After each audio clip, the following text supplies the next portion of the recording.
SSC JEE CBT 2 ऐसे बहुत सारे स्टूडेंट्स हैं जिनको इस चीज में थोड़ा सा डाउट हो रहा है कि सर सीबीटी 2 की प्रिपरेशन करें कि नहीं करें। एंड मैंने हमेशा आप लोगों को बोला है कि सीबीटी 2 में अगर सीबीटी 1 में अगर आपके बहुत अच्छे मार्क्स आपको दिख रहे हैं आते हुए या फिर आपको बॉर्डर लाइन पे भी लग रहा है तो फिर आप लोगों को तैयारी करनी चाहिए। दोस्तों जिस तरीके से अभी एसएससी जेईई का कैलेंडर आया है और कभी भी सीबीटी 1 का रिजल्ट आ सकता है क्योंकि सीबीटी 2 के लिए बहुत ज्यादा टाइम बचा नहीं है। अगर सीबीटी 2 के लिए बहुत सारा टाइम नहीं बचा है then this is very important कि आप लोग इसकी तैयारी शुरू कर दें। और इसीलिए इस चैनल पे आप सभी लोगों को डेली मैं 10 मिनट में 10 क्वेश्चंस दूंगा। अगर आप लोगों को ये क्वेश्चंस पसंद आ रहे हैं तो आप मुझे कमेंट बॉक्स में जरूर बताएंगे ताकि मैं ये सेशन पूरे करते हुए जाऊं। और अगर आपको क्वेश्चंस अच्छे लगेंगे तो फिर ये 10 मिनट से मैं 20 मिनट में 20 क्वेश्चन, 30 मिनट में 30 क्वेश्चन, इस तरीके से सीरीज बना करके आप लोगों के लिए डेली लेकर के आता रहूंगा। तो गाइस डेली आप लोग इस चीज में बिल्कुल सज्ज हो जाइए कि भाई आपको डेली शाम को 5 बजे सीबीटी 2 के लिए यहाँ पे क्वेश्चंस मिलेंगे, इसकी पीडीएफ भी मिलेगी, सब कुछ मिलेगी, सब बता दूंगा। तो चलिए शुरुआत करते हैं एसएससी जेईई सीबीटी 2 का 10 मिनट 10 क्वेश्चंस डे 1। ठीक है, डेली 5 बजे शाम को क्लास होगी। चैनल सब्सक्राइब नहीं किया है तो कर लो ताकि डेली आपको क्लास मिल सके। ठीक है, चलिए सबसे पहला क्वेश्चन आपकी स्क्रीन पर ये रहा। अब देखो क्वेश्चन क्या कह रहा है, क्वेश्चन को पढ़ेंगे और उसको फटाफट से आंसर देने की कोशिश करेंगे। कुछ सिंपल क्वेश्चन से शुरुआत करेंगे फिर टफ में जाएंगे। कह रहे हैं ना, ductile material under multi axial loading. देखो भाई यूनि एक्सियल बाई एक्सियल नहीं है, मल्टी एक्सियल लोडिंग है। Yielding begins when. अब देखो गाइस यहां पर इन्होंने डक्टाइल मटेरियल बोल दिया और फिर उसके बाद इन्होंने बता दिया मल्टी एक्सियल लोडिंग है, मतलब तीनों एक्सेस या फिर दो एक्सेस में मिनिमम तो मिनिमम 2 एक्सेस या 3 एक्सेस पर लग रहा होगा लोड। ठीक है, यील्डिंग कब होगी? यील्डिंग कहने का मतलब क्या होता है? यील्डिंग कहने का मतलब होता है जिस समय आप लोगों का जो इलास्टिसिटी और प्लास्टिसिटी में कन्वर्ट हो रहा हो। ठीक है, कब होगा? Maximum principal stress reaches yield stress, बिल्कुल गलत है, ये हो नहीं सकता। फिर उसके बाद कह रहा है shear strain energy per unit volume reaches a critical value, ये भी गलत है, ये भी नहीं हो सकता। फिर कह रहा है distortion energy equal two equals at that yield in the simple tension, ये एक पॉइंट के लिए लग रहा है। तीसरा डी ऑप्शन देख लेते हैं, normal strain energy equals that of the yield, ये भी गलत है। देखो गाइस अब डिस्टॉर्शन एनर्जी क्यों बोला? क्योंकि मल्टी एक्सियल है, राइट? यहां पर प्रिंसिपल स्ट्रेस के बारे में बात कर रहा है, यील्ड स्ट्रेस पे पहुंचेगा। ये हम मल्टी स्ट्रेस मतलब मल्टी एक्सियल स्ट्रेस लोडिंग पे नहीं देख सकते। शेयर स्ट्रेन एनर्जी मतलब ये सिर्फ शेयर स्ट्रेस की बात कर रहा है, लेकिन डिस्टॉर्शन आपका तभी आएगा जब आप मल्टी एक्सियल लोडिंग करोगे। तो डिस्टॉर्शन एनर्जी जो होगी वो यील्ड के पास आएगी कब? जब तुम सिंपली टेंशन कर रहे होगे मल्टी एक्सियल पे। इसका correct answer option number C होगा। अगला क्वेश्चन आप लोगों से कह रहा है that in a thin cylinder under internal pressure, thin cylinder है, internal pressure लग रहा है, longitudinal stress is smaller than the hoop stress because। Guys अब सिंपल सी बात है, इस चीज को समझिएगा। अगर मैं हुप स्ट्रेस के बारे में बात करूं सिग्मा एच की, तो ये क्या हो जाता है? पी डी बाई 2टी, राइट? ये आप सभी लोगों को पता होगा, नहीं पता है तो याद रखिएगा। और जो सिग्मा एल है लॉन्गिट्यूडनल स्ट्रेस, ये क्या होता है? पी डी बाई 4टी। हमें पता है कि भाई सिग्मा लॉन्गिट्यूडनल मतलब सिग्मा एल के बारे में अगर मैं बात करूं तो लॉन्गिट्यूडनल स्ट्रेस आपका हुप स्ट्रेस से कम होता है। ऐसा क्यों होता है इसके बारे में पूछा है। तो गाइस यहां पर लिखा हुआ है, मतलब पहले तो आप देख लो कि जो हुप स्ट्रेस है that is twice of this longitudinal stress, internal pressure acts only in the one direction, इसे काट देना, गलत आंसर है। कह रहे internal pressure produces twice the hoop force than longitudinal force, ये हमें फॉर्मूले से भी दिख रहा है और हमें इसमें लॉजिक भी दिख रहा है। इसका answer option number be absolutely correct होगा। अगला क्वेश्चन देखिए, कह रहा है structure is statically determinate if. देखो गाइस दो तरीके के स्ट्रक्चर आपको देखने के लिए मिलेंगे, एक होगा डिटरमिनेट स्ट्रक्चर, एक होगा इनडिटरमिनेट स्ट्रक्चर। आप इसको कैसे समझोगे, इसमें आप सभी लोगों को बताऊंगा। जब भी कभी ये बोल रहा है स्टैटिकली डिटरमिनेट, स्टैटिकली डिटरमिनेट कहने का मतलब ये होता है कि आप लोगों के जो सपोर्ट रिएक्शंस हैं that is sufficient to define any system that will be in equilibrium, है ना? या फिर इक्विलिब्रियम इक्वेशंस को निकालने के लिए जितने रिएक्शन सपोर्ट दिए जा रहे हैं वो सफिशिएंट है। अगर ऐसा होता है तो उसको हम लोग कहते हैं डिटरमिनेट। और अगर आप इक्विलिब्रियम इक्वेशंस निकालना चाहते हो या फिर इक्विलिब्रियम स्टेट निकालना चाहते हो और उसके लिए जो सपोर्ट रिएक्शंस है दैट इज इनसफिशिएंट, तो इनडिटरमिनेट हो जाता है, राइट? अब इसके ऑप्शन को पढ़ते हैं, कह रहा है equilibrium equations alone can determine all reactions, बिल्कुल सही कह रहा है। इक्विलिब्रियम इक्वेशंस हमने बनाई है वो कैन डिटरमाइन ऑल रिएक्शंस। भाई साहब सिंपल सी बात है कि हमारा यहां पर डिटरमिनेसी फील हो रही है, तो इसका आंसर ऑप्शन नंबर ए होगा। Option number B C D गलत होगा, पढ़ना है पढ़ लो। Compatibility conditions are also required, काट दो। कह रहा मटेरियल प्रॉपर्टीज आर इररिलेवेंट, काट दो। कह रहा नो डिफॉर्मेशन अकर्स, काट दो। इसका करेक्ट आंसर ऑप्शन नंबर ए। अगला क्वेश्चन देखिए, कह रहा in the fatigue loading, fatigue कब आता है? फटीग क्या होता है? जब साइक्लिक लोडिंग हो रही होती है ना। साइनोसॉइडल लोडिंग भी एक साइक्लिक लोडिंग ही कहलाती है, ठीक है। तो साइक्लिक लोडिंग हो या फिर वेरिएबल लोडिंग उस तरीके से हो रही है किसी टाइम पीरियड पे, तो वो फटीग लोडिंग कहलाती है। अब उसमें कह रहा है द एंड्योरेंस लिमिट इज, देखो गाइस एंड्योरेंस लिमिट क्या है?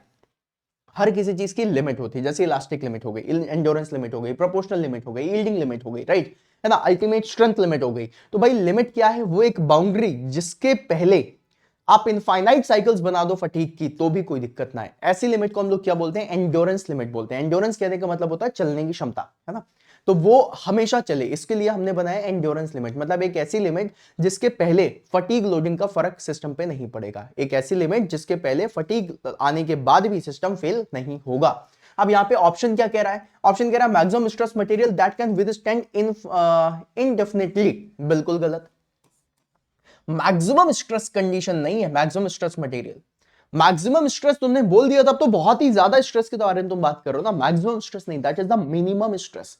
वो एक ऐसा मिनिमम स्ट्रेस जहां पर मटेरियल इनडेफिनिट टाइम के लिए हमेशा मतलब स्टेबल रहेगा, राइट। अब यहां पे क्या कह रहा है? Minimum stress material can withstand indefinitely, that is absolutely correct answer, इसका ऑप्शन नंबर बी होगा। अगला क्वेश्चन कह रहा है shear centre of a section is the point where. अब देखो गाइस यहां पर एक पॉइंट क्या आया? यहां पर एक पॉइंट आया शियर सेंटर, है ना। अब शियर सेंटर कैसा पॉइंट होगा? देखो एक चीज हमेशा याद रख लेना, जब भी कभी किसी भी बॉडी में शियर लगता है, जैसे कि फॉर एग्जांपल मान लो अगर मेरे पास एक बॉडी है, ठीक है, एक ये वाली बॉडी है, राइट। अब अगर मैं इस बॉडी पे शियर लगाऊं, एक शियर मैंने ऐसे लगा दिया, एक शियर ये यहां से लगाया, राइट, है ना, तो ये बॉडी क्या करेगी? एक इधर से ऐसे आएगी, ऐसे, ये देखो ऐसे दिखाई देगी तुम्हें बॉडी वाली, ये देखो, ये कहीं ना कहीं अपने पॉइंट से ट्विस्ट कर रही है, राइट। ये जब भी कभी तुमने लोड लगाया तो लोड की वजह से जो उसका शेप बदल रहा है, उस शेप के बदलने से इस बॉडी में क्या आएगा? ट्विस्टिंग आएगी, ट्विस्ट होगी ये बॉडी, है ना भाई। सिंपल सी बात है, जैसे कि तुमने ढक्कन लिया, ठीक है, ढक्कन, ओ मेरे ढक्कन, सुनो, ये ढक्कन है। अब तुमने क्या करा? तुमने एक शेयर इधर लगाया और एक शेयर इधर लगाया, इसकी वजह से क्या होगा? यहां पर रोटेशन आ रहा होगा, है ना। तो ये जो तुमने शेयर लगाई, शेयर की वजह से ट्विस्ट हो रही है ना। तो एक ऐसा पॉइंट जहां पर आप लोग शेयर फोर्स लगाने के बाद भी कोई ट्विस्टिंग ना देख पाओ, उसको हम लोग शेयर सेंटर बोलते हैं मेरे लाल। तो यहां पर शेयर सेंटर क्या है? शेयर सेंटर एक ऐसा पॉइंट है जहां पर शेयर फोर्स हम लगाएं और उसकी वजह से भी हमें ट्विस्टिंग ना देखने के लिए मिले। तो कह रहा है शेयर स्ट्रेस इज मैक्सिमम, बिल्कुल गलत। कह रहा है shear forces produces no twisting, that is absolutely correct. Bending moment is zero, काट देना, शेयर फोर्स इज जीरो, काट देना। इसका करेक्ट आंसर क्या हो जाएगा? जहां पर ट्विस्टिंग नहीं हो। शेयर सेंटर पे शेयर जीरो नहीं होता है, इसको याद रखिएगा। आप लोगों में से बहुत सारे लोग इसमें डाउट में रहते हैं कि क्या सर इसमें शेयर स्ट्रेस जीरो होगा? बिल्कुल भी नहीं, शेयर स्ट्रेस जीरो नहीं होता, वहां पर ट्विस्टिंग जीरो हो जाती है। There is a difference between shear stress का जीरो होना और ट्विस्टिंग का जीरो होना। Shear force will be there, shear force produce होगा वहां पर, लेकिन उसकी वजह से कोई भी ट्विस्टिंग नहीं आएगी। That point is known as shear centre, ठीक है। चलो अगला क्वेश्चन देखिए, कह रहा है that the ratio of the actual mass of the air to the theoretical mass of IC engine cylinder is. ओहो, अगर मैं इसके बारे में बात करूं तो ये क्या होगा? Ratio of the actual mass of the air to the theoretical mass of the cylinder is. Guys देखो, actual mass of the air के बारे में बात कर रहा है और थ्योरेटिकल के बारे में बात कर रहा है, थ्योरेटिकल मास, राइट। तो एक्चुअल अपॉन थ्योरेटिकल हमने सिर्फ एक ही चीज में पढ़ा है, अगर आप इसको बहुत ध्यान से देखें, ये होता हमारा वॉल्यूमेट्रिक के टर्म्स में, राइट। वॉल्यूमेट्रिक पे हम लोग निकालते हैं थ्योरेटिकल, ये क्या होता है? वॉल्यूमेट्रिक एफिशिएंसी निकालने के काम में आता है। अब देख लेते हैं ऑप्शंस में क्या। वॉल्यूमेट्रिक एफिशिएंसी ऑप्शन नंबर ए पहले ही दे रहा है, थ्योरेटिकल थर्मल नहीं होगा, मैकेनिकल नहीं होगा, एयर फ्यूल रेशियो का नहीं होगा। मतलब अगर देखा जाए तो गाइस आप लोगों को अगर वॉल्यूमेट्रिक एफिशिएंसी याद भी नहीं होती ना, तो भी आप ऑप्शंस के टर्म्स में दे सकते थे कि भाई थर्मल एफिशिएंसी तो नहीं होगी, थर्मल के लिए टेंपरेचर की जरूरत है, ऑप्शन में कहीं मतलब क्वेश्चन में कहीं टेंपरेचर है नहीं।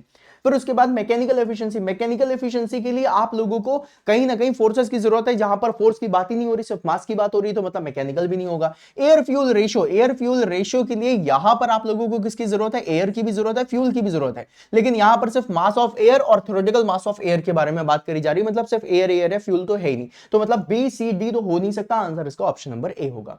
अगला क्वेश्चन कह रहा है that the main cause of deviation from ideal gas law at high temperature is. वाह वाह वाह वाह, बहुत बढ़िया इंपॉर्टेंट क्वेश्चन है गाइस। देखो कह रहा है कि जो आपका मेन कॉज है आइडियल गैस लॉ के डेविएशन से एट अ हाई प्रेशर, वो क्या होगा। तो गाइस देखो, जब भी कभी आप लोग आइडियल गैस लॉ लगाना चाहते हो तो उसके लिए हम कंसीडर करते हैं कि जो हमारी गैस है वो आइडियल गैस होनी चाहिए, जहां पर कंप्रेसिबिलिटी की वैल्यू क्या होती है, 1 बीटा, राइट है ना। आप लोगों ने पढ़ा होगा Z जिसे बोलते हैं कंप्रेसिबिलिटी फैक्टर, उसकी वैल्यू क्या हो जाती है, 1 हो जाती है। अब इन्होंने बोला है कि भाई आइडियल गैस लॉ से अगर मैं डेविएट हो रहा हूं तो उसको डेविएट होने के लिए जो सबसे ज्यादा बड़ा रीजन होगा वो क्या होगा। तो भाई जब तुम हाई प्रेशर लगाओगे तो हाई प्रेशर में जो मॉलिक्यूल्स हैं, इन मॉलिक्यूल्स के बीच में फोर्सेस आएंगे, राइट। और इन मॉलिक्यूल्स के बीच में जो फोर्सेस आएंगे या तो ये रिपेल करेगा या फिर ये अट्रैक्ट करेगा, मोस्टली रिपेल करता है। तो अगर मॉलिक्यूल्स के बीच में फोर्सेस आ रहे हैं तो जो दो मॉलिक्यूल्स हो गए तो उनको हम क्या बोलते हैं, inter molecule, right. Inter molecule के बीच के फोर्सेस को हम क्या बोलते हैं, इंटर मॉलिक्यूलर फोर्सेस बोलते हैं। अब यहां पर ऑप्शन देख लिया जाए तो मैं मॉलिक्यूलर वाइब्रेशन काट देना, कह रहा है मॉलिक्यूलर फोर्सेस सही है, inter molecular forces constant volume गलत है, परफेक्ट मिक्सिंग गलत है। इसका आंसर क्या हो जाएगा, option number B, B will be the correct answer. Next question on the screen, it is saying that at a critical point in the TS diagram the distinction okay between liquid and vapour is critical point पे क्या एक ये saturation curve है, इस saturation curve पे ये point है जिसे हम बोलते हैं क्रिटिकल पॉइंट। इस पॉइंट पे आपका लिक्विड डायरेक्टली फ्लैश हो जाता है वेपर पे, यहां पे सेंसिबल हीट सबसे तगड़ा होता है ना, लेटेंट हीट की वैल्यू 0 हो जाती है। अब क्रिटिकल पॉइंट के बारे में अगर मैं बात करूं तो यहां पर लिक्विड डायरेक्टली फ्लैश हो जाता है वेपर पे, तो क्या मैं इस पॉइंट पे लिक्विड और वेपर के बीच में डिस्टिंक्शन मतलब कोई भी डिफरेंस क्रिएट कर सकता हूं, नहीं कर सकता। मतलब यहां पर जो डिस्टिंक्शन है, यहां पर जो डिफरेंस है लिक्विड और वेपर के बीच में, वो क्या हो जाएगा, खत्म हो जाएगा, वैनिश हो जाएगा, तिलंडी में चला जाएगा, वैनिशेस, राइट। ऑप्शन देखते हैं, बिकम्स मैक्सिमम काट दो, बिकम 0 होता तो सही था, वैनिशेस, ऑप्शन नंबर बी सही है। प्योरली थर्मल काट दो, डिपेंड्स ऑन प्रेशर काट दो, इसका आंसर ऑप्शन नंबर बी होगा। अगला क्वेश्चन क्या कह रहा है, कह रहा है in casting process top gating is preferred over bottom gating because. Guys देखो यहां पर एक बात समझिएगा, जब हम बॉटम गेजिंग सिस्टम का यूज करते हैं तो बेसिकली क्या है, ये हमारी कैविटी है, राइट। अब इस कैविटी में अगर आप यहां से मटेरियल को फिल कर रहे हो तो यहां से मटेरियल को फिल करने में क्या होगा, मटेरियल आएगा, थोड़ा सा स्प्लैशिंग वगैरह देखने के लिए मिलेंगी।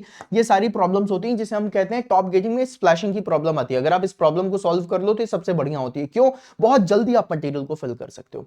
लेकिन अगर हम बॉटम गेजिंग सिस्टम के बारे में बात करें तो बॉटम गेजिंग सिस्टम यहां से होता है, यहां से मटेरियल आ रहा है, अब मटेरियल आते आते थोड़ा सा सॉलिडिफाई भी होने लग जाता है, तो यहां से हमें ताकत भी ज्यादा लगती है और टाइम भी ज्यादा लगता है। तो मतलब ये जो बॉटम गेजिंग सिस्टम है, सब कुछ बढ़िया, स्प्लैशिंग भी नहीं होगी, सब कुछ बहुत बढ़िया होगा, लेकिन एक टाइम टेकिंग प्रोसेस होती है, ये टाइम टेकिंग प्रोसेस नहीं होती। ऑप्शन पढ़ते हैं, इन्होंने पूछा है top gating system is preferred, मतलब हम टॉप गेजिंग का क्यों यूज कर रहे हैं, सिर्फ समय बचाने के लिए कर रहे होंगे और कोई रीजन इसका नहीं है, राइट। अब can not be used for filling cavities with loose sand, काट देना। कह रहा है टू अवॉइड सैंड इरोजन, काट देना। ये सारी चीजें बॉटम गेटिंग के लिए। पोरिंग टाइम इज लेसर, बिल्कुल सही है, इसका आंसर क्या हो जाएगा, option number C. Last but not the least, question कह रहा है that a hydraulic press has the ram of 10 centimetre diameter and plunger is 99 mm. It is used for lifting the weight of 0.3 kilonewton. Find the force required in the plunger. अब देखो guys, इस question को देख करके लग रहा होगा कि मुझे तो भाई साहब फटाफट से इस क्वेश्चन को क्या करना है, न्यूमेरिकल के तरीके से सॉल्व करना है, कैलकुलेटर दिया होगा तुम कैलकुलेटर में जाओगे, लेकिन थोड़ा सा इस क्वेश्चन को बारीकी से देखो। यहां पे लिखा हुआ है 10 सेंटीमीटर डायमीटर रैम का है और 99 mm डायमीटर है प्लंजर का। 99 mm मतलब 9.9 सेंटीमीटर, मतलब नियर बाय 10 सेंटीमीटर का यहां पर प्लंजर भी है। अगर रैम और प्लंजर दोनों का जो डायमीटर है वो सेम है तो क्या लोड में कोई डिफरेंस आएगा, नहीं आएगा। तो मतलब अगर हम 3 किलो न्यूटन का लोड ले रहे हैं तो हम 3 किलो न्यूटन ही लिफ्ट कर पा रहे होंगे। यहां पर ऑप्शन में 3 किलो न्यूटन कहां दिया हुआ है, 9250, मतलब कहीं ना कहीं 9 किलो न्यूटन काट दो। कह रहा है 6150 अप्रोक्सीमेटली 6 किलो न्यूटन काट दो, 3050 3 kilo newton. Answer option number C, C will be the correct answer. Solve करके देख लेना, नियरेस्ट वैल्यू जो आएगी वो क्या आएगी, 3050। So this was the numerical जिसको बिना कैलकुलेट करे सॉल्व किया जा सकता है, ठीक है। तो गाइज ये थे आज के 10 क्वेश्चन, आई बिलीव आपको अच्छे लगे होंगे। अगर आप लोगों को चीजें अच्छी लग रही हैं और आप लोगों को क्वेश्चंस पसंद आ रहे हैं तो गाइज आई विल से कि आप लोग एक बार एग्जाम ऑन एजुकेशन का एप्लीकेशन जरूर डाउनलोड करिएगा। यहाँ पर हमारी CBT2 के बैचेस भी चल रहे हैं, क्लासेस भी चल रही हैं, आप मास्टर बैच में भी इनरोल कर सकते हैं। तो बढ़िया तरीके से तैयारी करना शुरू कर दीजिए। अगर ये सेशन अच्छा लगा हो, अगर थोड़ा सा भी आपका कॉन्सेप्ट बिल्डअप हुआ हो तो कमेंट बॉक्स में कमेंट जरूर करना, और अगर ऐसे ही सेशन चाहिए तो मुझे कमेंट बॉक्स में गुलाबी दिल जरूर छोड़ना, सेशन को लाइक कर देना। और डेली शाम को 5 बजे मैं तुम लोगों के लिए इसी तरीके का सेशन लेकर के आता रहूंगा। तो मेरे भाई देरी मत करो, चैनल सब्सक्राइब कर लो और बढ़िया तरीके से तैयारी में लग जाओ, ठीक है। और डेली अब से जितना जितना ज्यादा से ज्यादा होगा अपन सीबीटी 2 को भी कैटर करते हुए जाएंगे। डेली रात को 8:30 बजे आपकी क्लास चल रही है लाइव, और ये आपको मिल जाएगी क्लास वीडियो सेक्शन में। तो डेली शाम को 5 बजे इसमें जाना, चैनल को सब्सक्राइब कर लो, बहुत सारा कंटेंट भर भर के आने वाला है। आप सब लोग की तैयारी को बेस्ट से बेस्टम बेस्ट बनाने की तैयारी करेंगे, ठीक है। चलिए इसी के साथ आज के सेशन में अलविदा लेते हैं, मिलते हैं फिर अपन नेक्स्ट सेशन में। चैनल सब्सक्राइब करके रखना ताकि नेक्स्ट सेशन में भी आप अवेलेबल रहें। तब तक के लिए बाय बाय, सायोनारा।